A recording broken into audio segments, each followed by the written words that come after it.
Call of Duty Advanced Warfare, just 1 year into development, was never supposed to happen. In the late 2000s, long before the franchise went full sci-fi, Sledgehammer Games was founded to create something completely different. A third-person Call of Duty with a deep story, tactical action, and even traces of horror. That was the first thing they ever worked on, considering the co-founder of Sledgehammer Games, Glenn Schofield, was the creator of Dead Space. However, that game was fully cancelled because the Call of Duty machine needed another yearly release. This is the development story of Advanced Warfare, and how it was born not out of creativity, but necessity.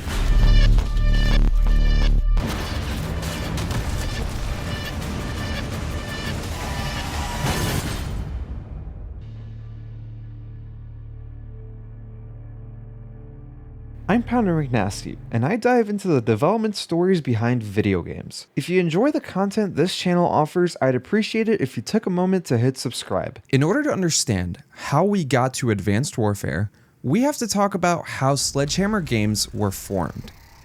In 2009, Glenn Schofield and Michael Condrey created Sledgehammer Games after leaving EA.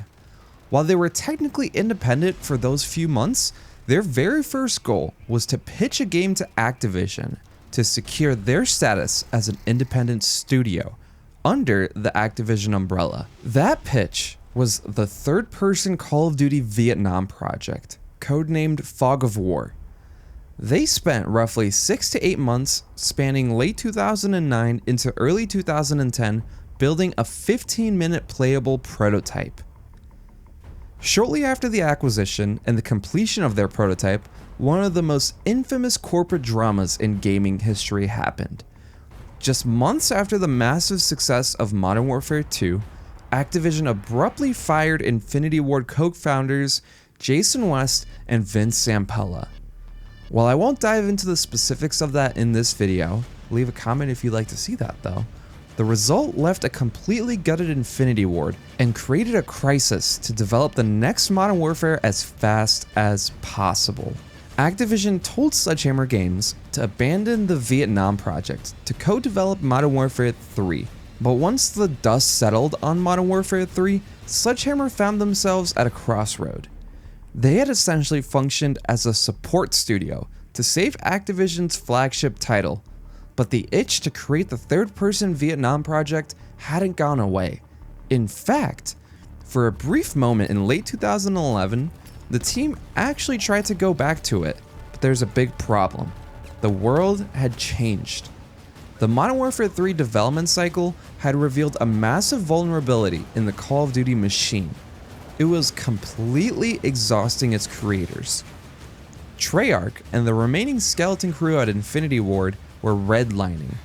Activision realized that if they wanted to keep making billions every November without the entire franchise collapsing under the weight of its own crunch, they needed a third pillar. They needed a 3-year development cycle. Sledgehammer was officially promoted to lead developer status, but that promotion came with a catch. Activision didn't want a niche third-person experimental spin-off.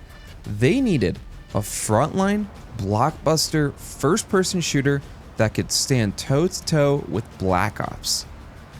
The Vietnam project, the game Sledgehammer was actually formed to make, wasn't just put on hold, it was completely buried. This is where the necessity kicks in. Sledgehammer had 3 years, an unprecedented amount of time for the franchise, to build something from scratch. But they couldn't just do more Modern Warfare. They had to justify their existence. They had to prove that this new studio could innovate on a formula that was already beginning to feel stale to critics. They had to make something new, which is how the idea of Advanced Warfare was born. But before I move on to the next section, I just want to take a moment to recognize the sponsor of today's video, FlexiSpot. If you spend all day sitting down, you know the pain of a bad chair. The backaches, the fidgeting, it not only kills focus, but also productivity. But that's all behind us. Say hello to the C7M Max. This chair is all about custom comfort. The 3D adjustable headrest tilts perfectly for working or relaxing. The entire backrest height adjusts to fit your body, but the real game changer is the lumbar support. Instead of just supporting your lower back, it focuses on the sacrum, giving you full ergonomic support automatically. Plus, it reclines with the footrest. From an ergonomic standpoint, for my studio to long gaming sessions, the C7M has been a huge upgrade. It's rock solid, comfortable, and honestly the best value I've found. If you want to end your back pain, I have great news. FlexiSpot has a 30-day risk-free return policy and a 10-year warranty. Use my code C750 at checkout to get $50 off and get the best price. Link in the description. Again, a huge thank you to FlexiSpot for sponsoring this video. After Sledgehammer decided to abandon their third-person idea, it was time to start building the next iteration of Call of Duty. Immediately after helping launch Modern Warfare 3 in 2011, they began prototyping what this game would look like. Simultaneously, the skeleton crew at Infinity Ward was beginning the rebuilding process for Call of Duty Ghosts, and since the two teams were very closely linked at that point, Sledgehammer began their next project from a fork of Ghosts, codenamed Phantom. This is why we see it throughout the menus of this Advanced Warfare prototype. Advanced Warfare, codenamed Blacksmith, had one core goal: to move away from the boots on the ground gameplay. You have to remember, this was during a time when boots on the ground was starting to feel a bit stale to critics and players. Black Ops 2's success was a clear indicator that fans were very receptive to the idea of a futuristic Call of Duty game, and Sledgehammer wanted to lean completely into that genre. Alongside that, this would be Sledgehammer's first studio-led title, so they wanted to set their own identity. This would be the first game that would be built with the PlayStation 4 and Xbox One in mind, so they went all out. Since this would be the first Call of Duty game with a 3-year development cycle, Sledgehammer wanted to ensure that the generational leap between console generations would also show up in their first game. The footage you're seeing is all of their efforts roughly a year and a half into development. While it still kind of looked like an MW3 spin-off, the vertical slice was more than enough to demonstrate the new ideas that Sledgehammer Games wanted their first game to have. And as a reminder, this was only halfway through development. If the game were to ship on the original 2-year development cycle that Call of Duty games were known for, it would have drawn criticism for not being innovative enough from MW3 and Ghosts, which also explains some of the criticism for Ghosts too. That game was made as Infinity Ward was being rebuilt, only had 2 years to make, and was lauded as not being too distinct from MW3. But what's really interesting is to see how this mission evolved, because just 1 year later, this is what the mission looked like. In the 2013 build, Sledgehammer was still using a blue reskin of the MW3 HUD, but by September 2014, they had completely changed the way the game looked and played. Instead of a flat map and ammo counter on your screen, all information was now projected via holograms directly on the back of the weapon. It was a great way to ground players in the 2054 setting.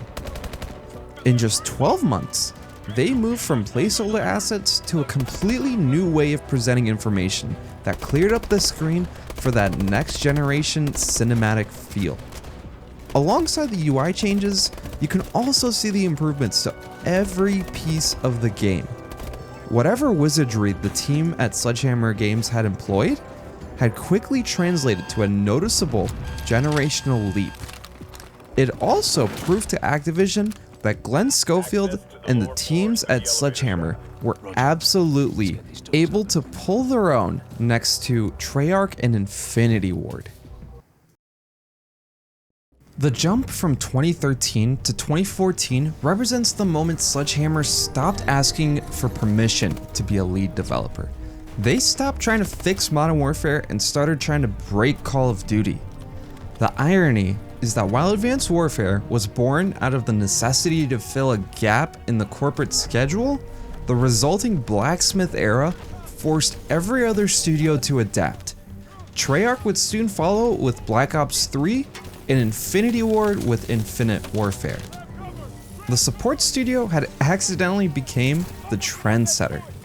They were no longer the guys who saved Modern Warfare 3. They were the architects of the most controversial yet innovative pivot in Call of Duty's billion-dollar franchise history. But looking back, you have to wonder what was lost. By choosing the blockbuster path, Sledgehammer traded the unique atmospheric horror-tinged Vietnam project for a seat at the head of the table. They proved they could handle the Call of Duty machine, but they also became an integral cog in it.